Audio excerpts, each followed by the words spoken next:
Hey guys, welcome to the video. As a bit of a follow-up to the last video I've made, which was the 5 most common questions that new players like to ask me, I wanted to do a quick gauntlet run with one of those decks that I recommended. So I recommended the deck that's on the sidebar over there.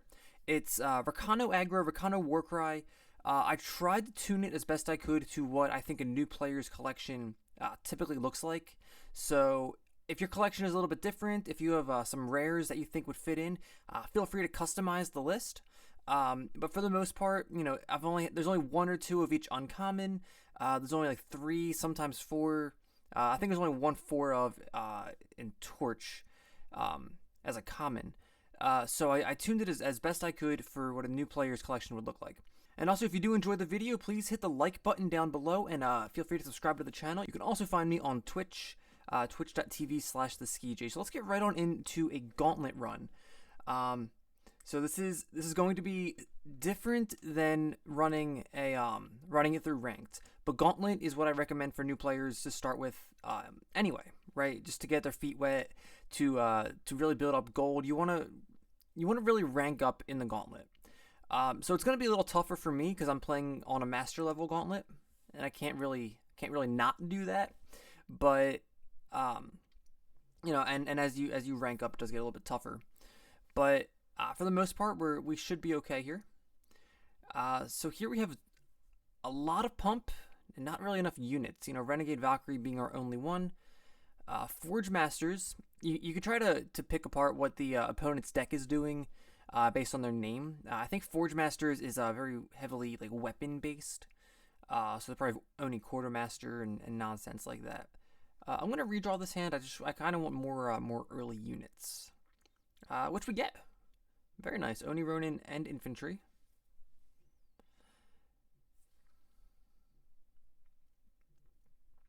I think we're gonna lead with Oni Ronin, and we'll give it an Elder's Feather on our next turn. You know, it makes a little bit more sense to maybe play the District Infantry on one. You know, it's kind of up to debate, I think. If he attacks here, we're not blocking. There's a Torch.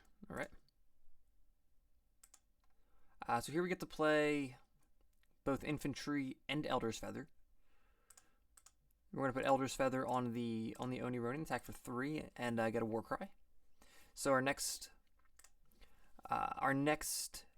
attachment, our next weapon or unit's going to be +1. No blocks there.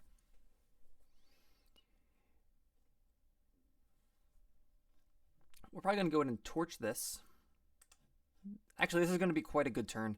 We attack with the Oni Ronin. We're going to be able to attack with this because it's going to get the Empower. Torch the guy that can kill our Oni Ronin. And get in there. If we really want to, and I don't think we do, we can Finest Hour and then torch, Finest Hour this guy to pop the Aegis and then torch it to kill it. But not something we need to worry about quite yet. Maybe it comes up later. This guy's going to eat a torch though.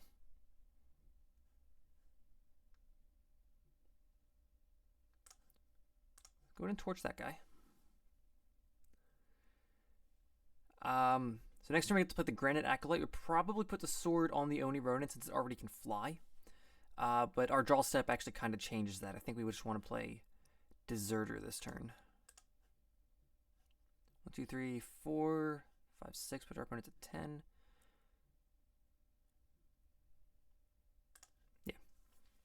So attack like this.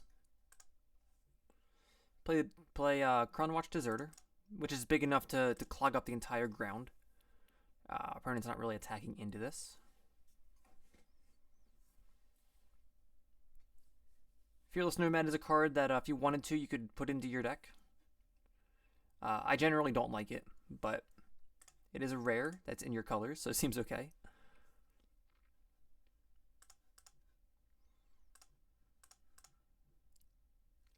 Alright, so our opponent's best block is trading the 3/3 for our 3/3, which is okay. I don't think we really want to use a Finest Hour. At least not to save it.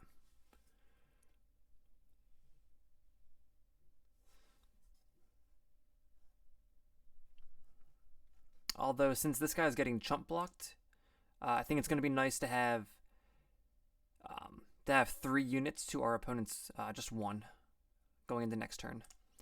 So, I didn't want to have to use the Finest Hour, but at the same time, it does get to kill our opponent's stuff, which is pretty good for us right now.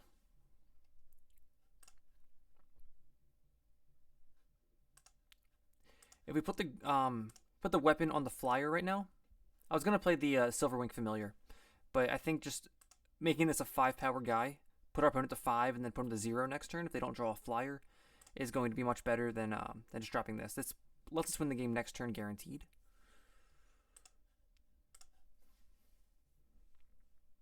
And there we go. That's game 1. All right, back for game 2. We're up against Rakano Warfare. This should be pretty close to a mirror match, in which this hand I think is a little clunky. Piercing Shot should kill whatever their turn 2 play is. Torch can kill something. We're gonna keep this hand and hope we draw some units, but this is kind of a tough keep. I think it's justifiable, but not the best keep. Tinker Apprentice.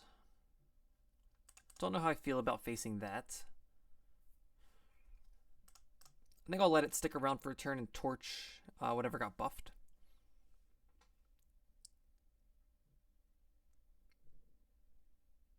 Okay, well in that case, I'm just going to torch this. Will I? No, I'll take 2 and Piercing Shot it. Piercing Shot says deal 2 damage to a unit and to the player. So Piercing Shot the flyer. Also could have played Hero of the People. We end up with a 1/1 that is pretty easily torchable, but would end up being a 2/2 next turn. There's another Oni Quartermaster. We're going to just torch that. Get that out of our face. We are getting kind of thoroughly beat down right now. Play our Hero of the People this turn so we can give it Warcry next turn. We're gonna hope it works. Although it's worth noting that Morningstar actually gives this +4/+4 because it gets +1/+1 just by having the Overwhelm. So it'll be 2 by having Overwhelm, and then Watchwing is a good draw. Play the Watchwing. This becomes a 3/3 flyer, which can block the Renegade Valkyrie. So we're gonna go ahead and do that. We're gonna hope this doesn't get torched. If this gets torched, we run into a little bit of trouble. Katana there is fine. Sensari Brigand is kind of tough though. But we're definitely gonna trade with their 4/3. Take 1. He didn't attack with the Brigand, which I find a little interesting. I guess they didn't want it to just get eaten by the 3/3.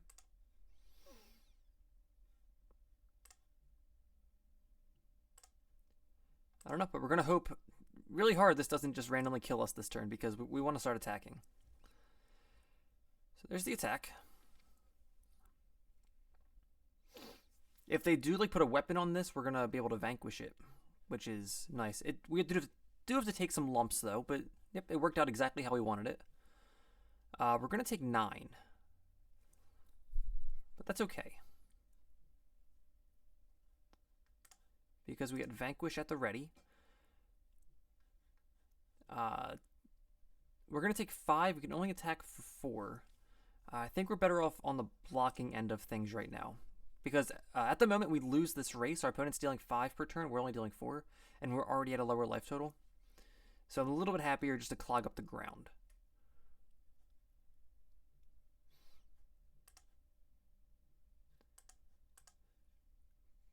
Play the Guerrilla Fighter. The reason to play the Guerrilla Fighter and not one of these two is simply because we want to use our power efficiently. We want to be able to play 2 spells in 1 turn, and it's not going to happen if we're stuck with a bunch of 4-drops in our hand. So for example, this turn we can Inspire and then play a 3-drop, which would not have been an option. I guess it still would have been an option, but I think you know what I mean. Alright, we can start attacking with this guy, because we're going to have good enough blockers. that we shouldn't just get blown out.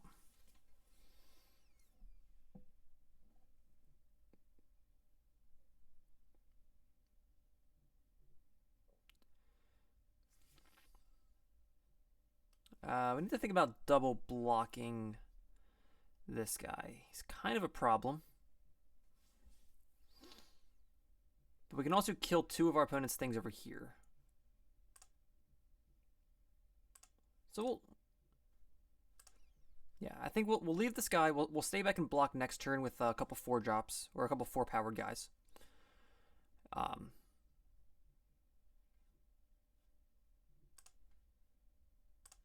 Attack there.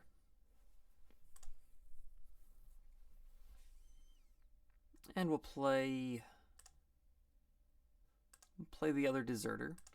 So what this does is we're able to double block, and our opponent can't really attack because he only gets to eat one of these guys. Put a Katana on our flyer. This makes our clock only 2 turns, as long as this guy doesn't attack. So we attack for 8 here, put our opponent to 9, and then next turn we can torch and attack in the air again. Play this guy just in case we need to chump block in some weird kind of scenario. Okay, that should do it. So we're just going to go torch the opponent's face and attack for 8. And make sure everything happens the way it should. That's great. 2-0. We're going to finish up this gauntlet. Alright guys, back for game 3. Looking at a hand that has no fire. No fire influence. I don't think that we can possibly keep that. This hand seems a little better. We have turn 1 Oni Ronin, which is our best start. Nothing on turn 2 other than maybe a torch. So that's going to be a bit problematic. We're going to hope we can get to turn 3 with all these 3-drops in our hand.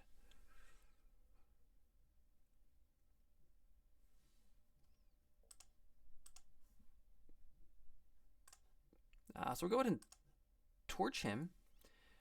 And I think we just suit up the Ronin with an Elder's Feather and just get in for 3.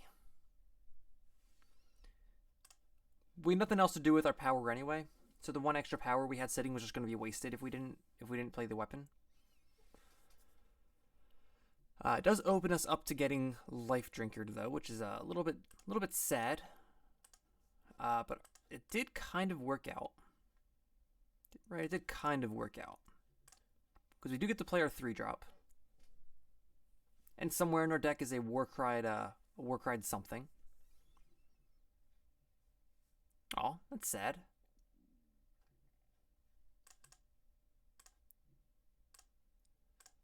Play a Guerrilla Fighter. We don't get another Warcry trigger though.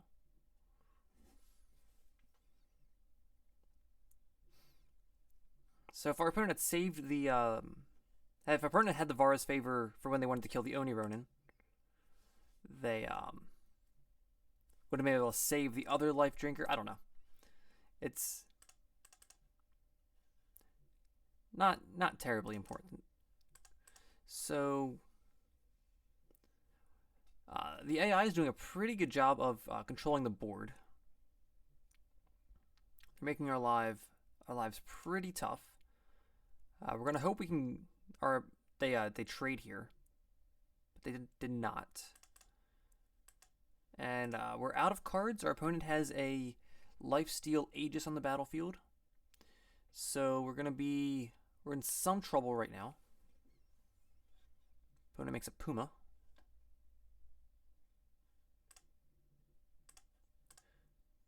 Well, we'll torch the Puma and just get in for 4. This seems like just getting more damage across.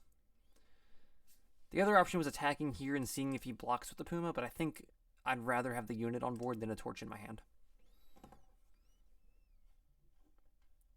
Sort of Akaria's wonderful draw there, especially when it got Warcried a couple times.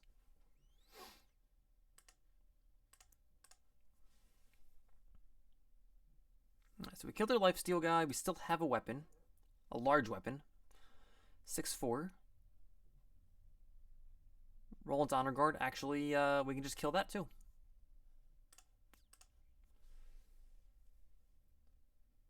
So our opponent gets to gain 6 health and kill our weapon, but that's very, very worth it for the tempo that we get to gain. And still having 3 units on the board. Flooded out a little hard. Drawing a fire sigil is not quite what we're looking for. We can't even play the piercing shot. We can't even play the piercing shot. But we are still ahead on the board. And that's a good thing. Till our opponent plays another big lifesteal guy.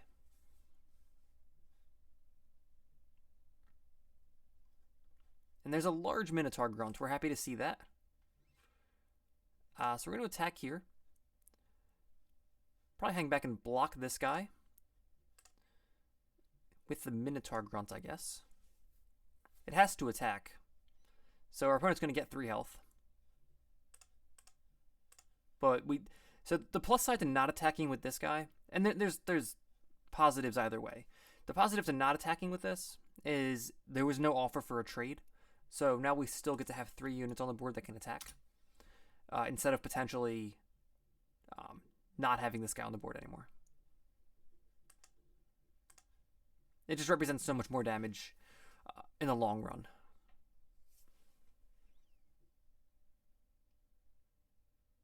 This Morning Star should be lethal.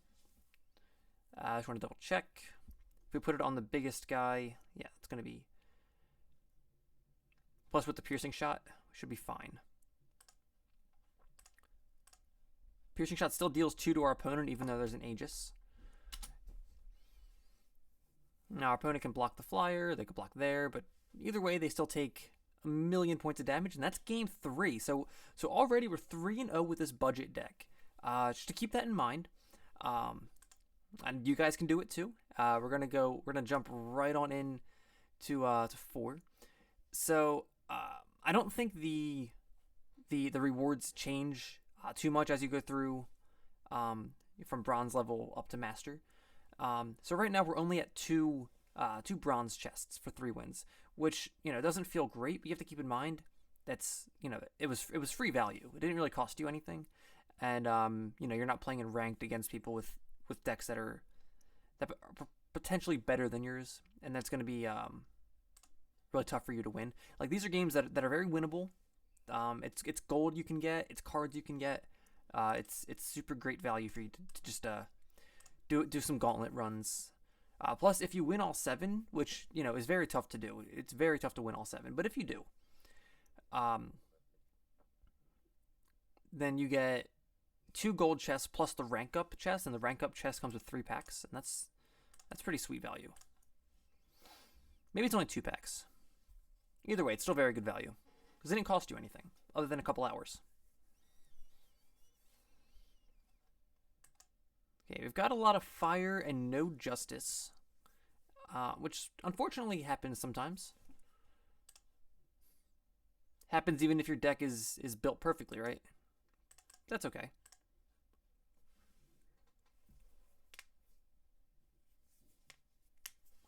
Put in with a Desert Marshal.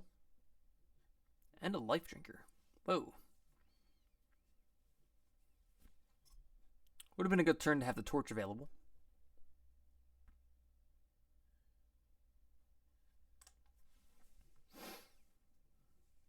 Alright guys, I hope this isn't the end of the run. We were doing so well until we didn't draw any justice.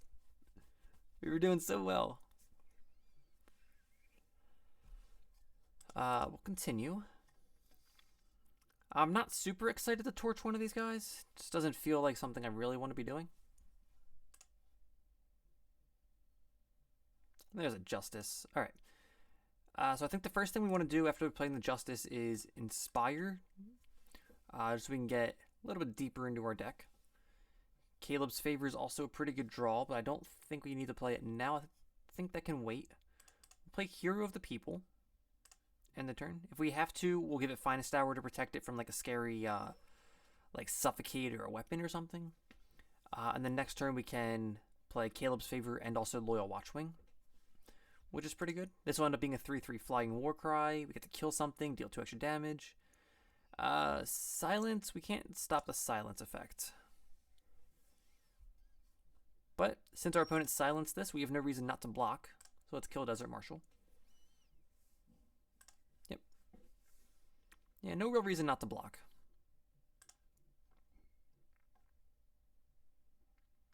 We're going to lead with the Inspire. We're going to have enough power to play these two no matter what, right?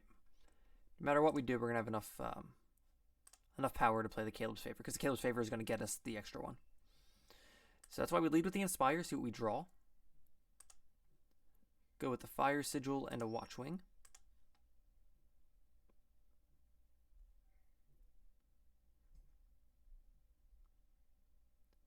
Well, Mithril Mace is pretty good here for our for the opponent. We can Torch to kill it, but you're a little far behind on the board. So we'll just play out our units. We're able to play both of our fast spells in case of emergency. May have been better to Torch first, but we're just going to Finest Hour anyway.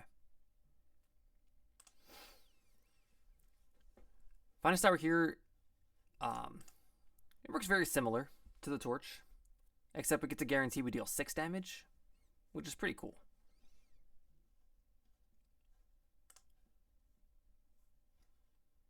We'll kill their big thing, and now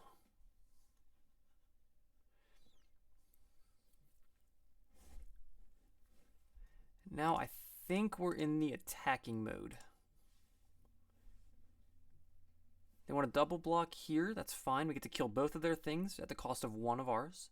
And we're left with a 1/5 and a 1/1 flying lifesteal Aegis. This card's amazing with Hero of the People. It's going to pop our Aegis. Oh, it just gives that guy -1. Okay.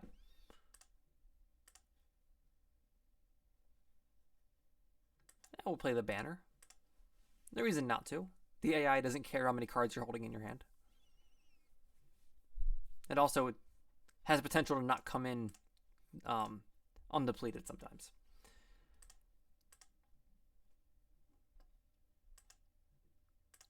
Minotaur Grunt's pretty good as a 2/4.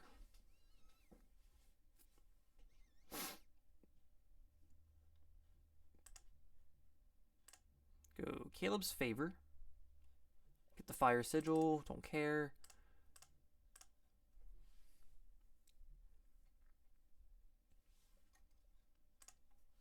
All right, and now we're just in straight beatdown mode. You know, there's not really too much our opponent can do to stop us here. So it's just as simple as just keep attacking. You have good attacks every time. And Bracklight's fine. It, you know, probably trades with the Oni Ronin, but we're still going to make the attack. Either one of these could trade. So still attack with everything. The reason being is now if they double block this, they're taking 4. And if they just kill the Oni Ronin, they're still taking 3, which is still pretty good for us. So we should be able to win the game either next turn or the turn after.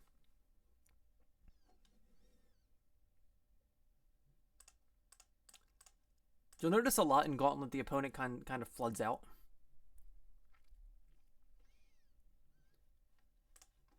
You know, there's a point in games against Gauntlets where they don't draw anything and you're able to just kill them. And that was game 4. So we're having a pretty good run here. We're gonna go ahead and jump over to game 5. All right, welcome to game 5. So right now, after 4 wins, we are able to win 3 bronze chests. Keep in mind, there's a 10% chance that any chest upgrades into the next level chest. So if you have 3 bronze chests, it's almost like kind of likely, not super likely. It's still like only 30% or whatever, but that one of them upgrades to a silver chest. And that's just with 4 wins, right? And you saw how easy it was to get the first 4. You know, we ran into some trouble with like power issues. We have that same kind of issue again, but for the most part, like you guys saw that it's very doable. Even with the deck that looks like this.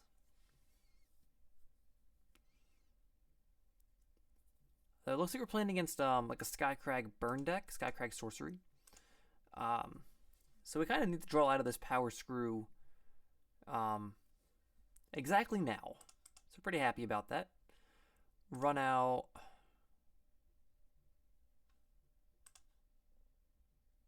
So run out the Watchwing. If we're able to suit it up, that would be very helpful. Give it the Morning Star and attack for 4.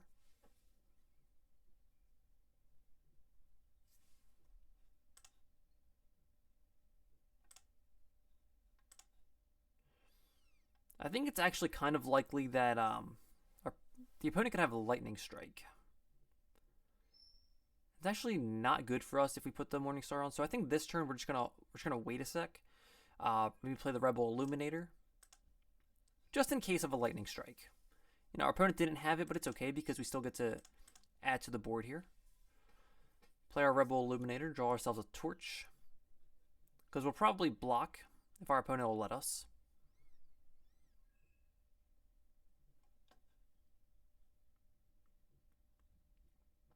There was no blocking to be done. So this turn we can actually play a 2-drop and a 3-drop, which is better than just playing a 4-drop, right? It's better than just playing a 4-drop. So attack with all the stuff.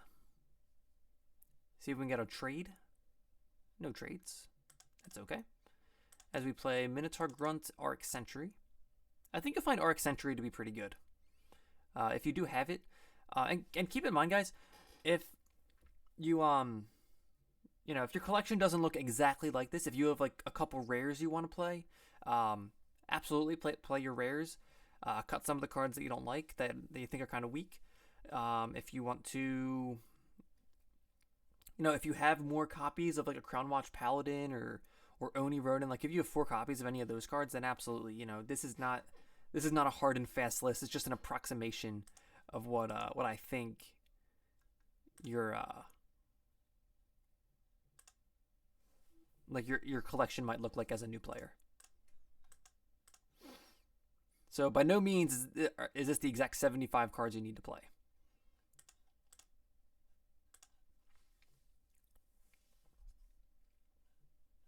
Opponent finally drew whatever they gave Echo to, and it was only a Seek power. So that's pretty good for us. They didn't draw like double Lightning Storm or something, which would be pretty good against us. No blocks there. Westward Herald's quite strong. But it doesn't really block this very well.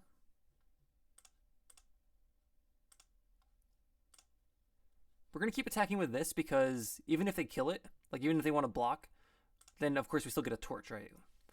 And a Torch is very useful when we can just win the game next turn. Okay, they drew their spell.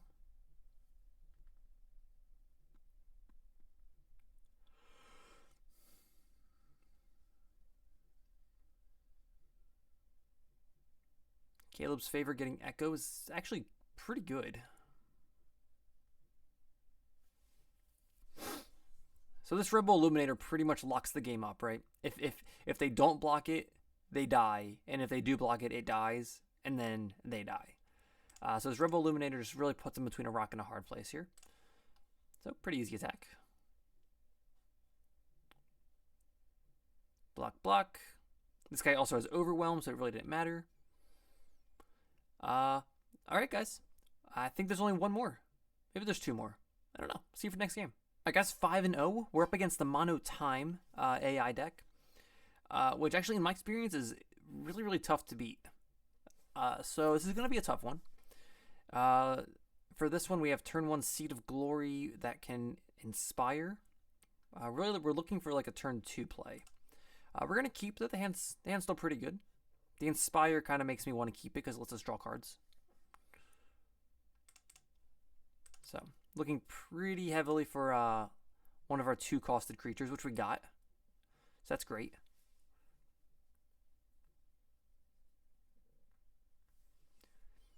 Not too worried about a 0-2.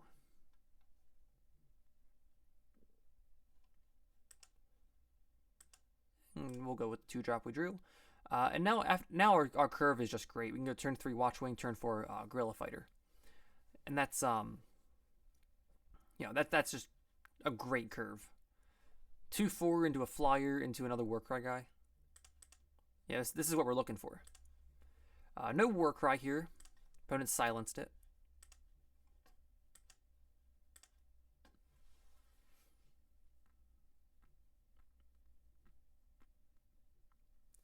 Praxis Displacer's kind of a tempo butt. Opponent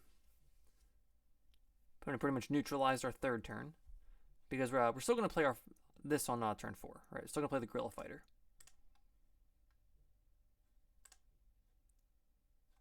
Guess we're going to attack first. Doesn't really matter. Still play the Guerrilla Fighter. This having Warcry is what makes it really worth it. Although it is one of the first cards that I would recommend you cut if you are making your own changes to the deck. Because like in a vacuum, it's really not that strong.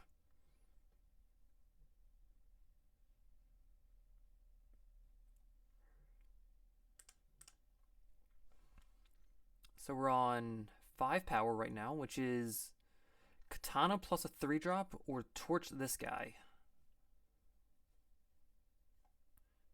I think we just Katana first and see what we draw, because that can affect stuff. So we'll Katana there.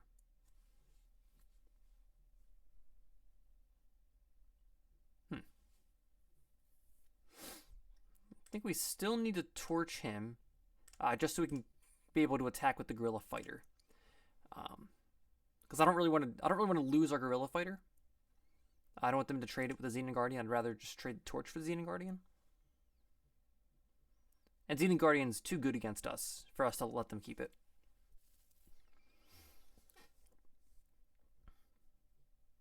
Keep in mind now the Praxis Displacer, like how much this card's, where is it? How much this card really screwed us up. So instead of being able to get those extra couple shots in with the Loyal Watchwing, it's been in our hand ever since. So that's a bit tough. But now we have 6 power, so we can play any 2 of these that we want. One of them's probably going to be the Granite Acolyte. The other one, Loyal Watchwing, maybe?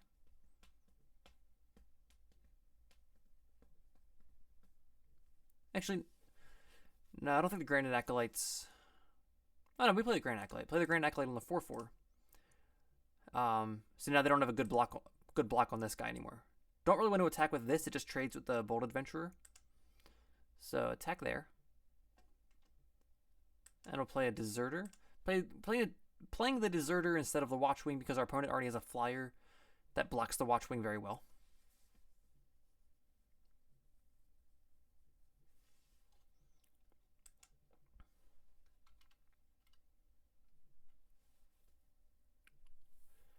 I think we can attack with everything besides the Acolyte. The Finest Hour really makes this possible. So if our opponent makes a block that might kill something, we Finest Hour to protect it. So we Finest Hour the Minotaur Grunt, we can Finest Hour the Guerrilla Fighter, we can Finest Hour this to kill the 1/5.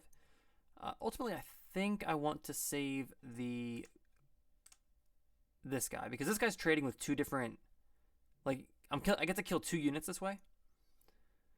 So basically I got to kill 2 units at the cost of Finest Hour. And that's great for us. And this is the reason this deck is hard to beat. The Timekeeper is very, very strong against a lot of the decks that you're going to end up playing in Gauntlet. If you guys have a silence effect like Valkyrie Enforcer in your deck, it becomes much easier. If you silence this, it's just a 0/0. But now we're in kind of a board stall mode.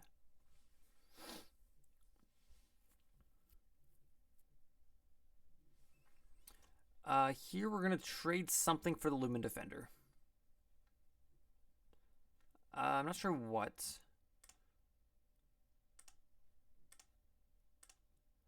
Guess we block like this. We lose our Deserter. But that's okay.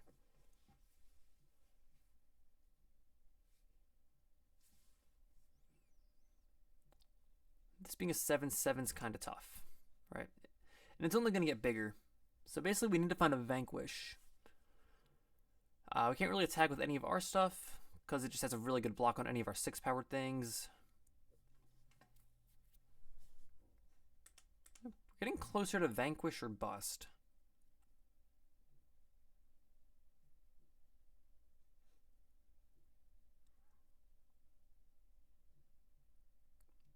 We can attack with both of these and see if he blocks, because I assume he does. And then finish it off with the sword. That might be the easiest way to kill it. You know, sometimes you gotta take some unconventional ways to kill timekeepers.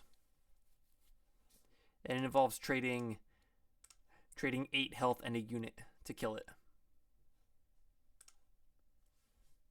But it's gone now. I think that's a positive.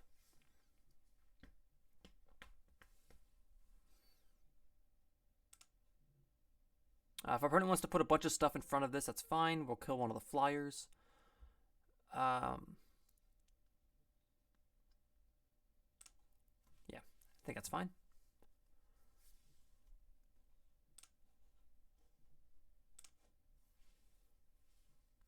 So, flyer down. We end up with a 5/3 Rebel Illuminator, which can attack into this board pretty profitably. I guess not super profitably. It does get to kill if the AI double blocks with these two, we get to kill both of them, and that's pretty good.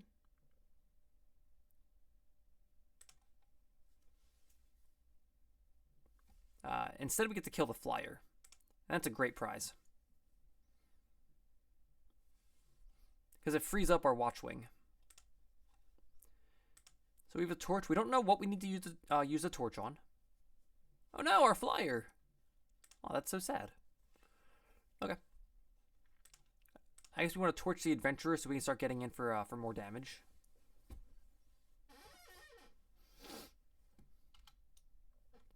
Attack with everything. Our opponent's best block is on the Oni Ronin, which is fine. We still get 2 war cries out of the deal and kill a unit.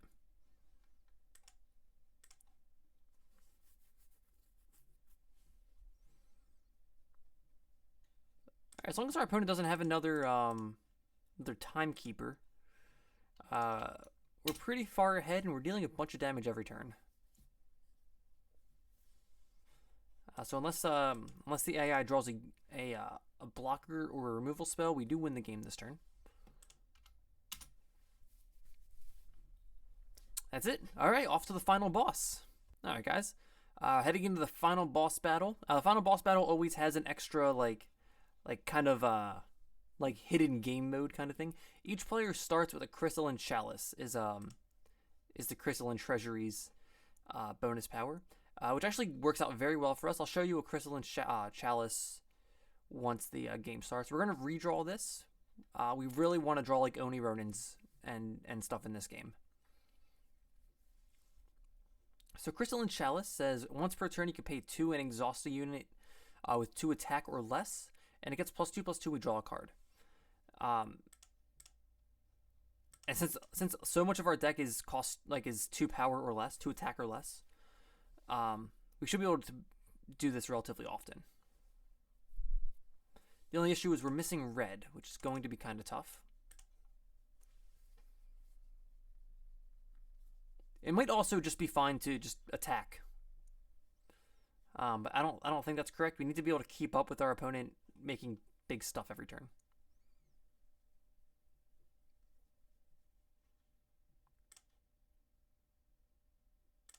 So we'll go Rakano Banner. So here we can Crystalline Chalice. Actually, we can play the Oni Ronin, Chalice it, and still be able to attack with the Paladin. I think that's what I want to be doing. Attack with the Paladin. Fight. Play Oni Ronin and Chalice. This lets us even draw cards, which is cool.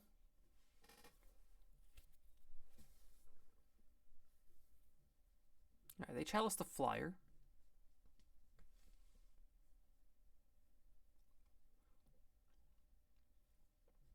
I think we kind of run back the same turn. go with the second Oni Ronin, chalice it, draw a card. We're hoping to draw a sigil, which we did. And now it's a matter of if we want to inspire this turn. I think we might have to Finest Hour, but this is fine. So instead we'll just inspire.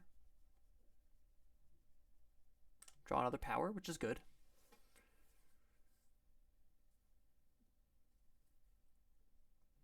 It's a depleted power, so it's a little awkward. A 6/5 Oni Ronin is not too bad. I think we start with the Inspire before we do anything else.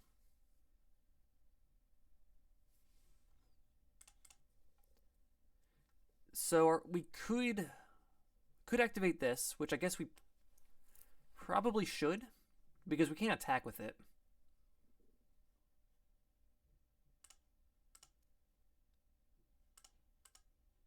Yeah, let's draw our card. Elder's Feather is pretty good. But we're just going to play the Oni Ronin and attack.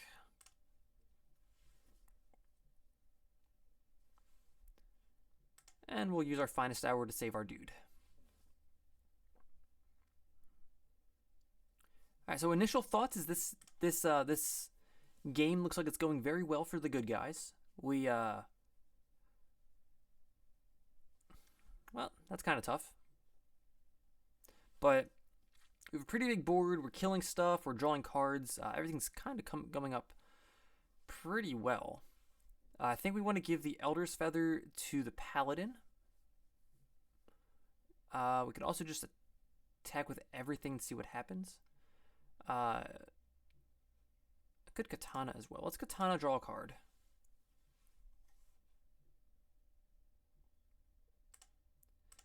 Play a Sigil, Elder's Feather, and attack with all of the things. We're probably going to see a trade here, and I guess probably a trade here also, which is good because we still get to deal 14.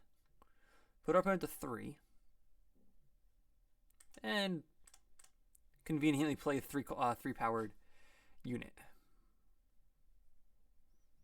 So it looks like we did it. I don't want to say it until our opponent takes their turn, but it's looking quite good. Attack with everything. Okay, that's 7-0. So if that's not proof that you guys can win gauntlets, you know, even if your collection's not too great, I don't know what is, right? It's 7, you know, all 7. I only get 3 silver chests, but if you guys beat the last boss, you actually get a rank up chest, and that comes with a pack and maybe 2 packs. I don't really remember, but yeah, guys, thanks so much for checking out the video. I hope I was able to help you. If you guys have any questions, leave them in the comments down below. I try to read and answer everything that you guys write. If you want to see more videos like this and grow as an Eternal player, subscribe to the channel. There's a subscription bar somewhere down there. And yeah, I look forward to seeing you guys on my stream and making future videos. Thanks a lot.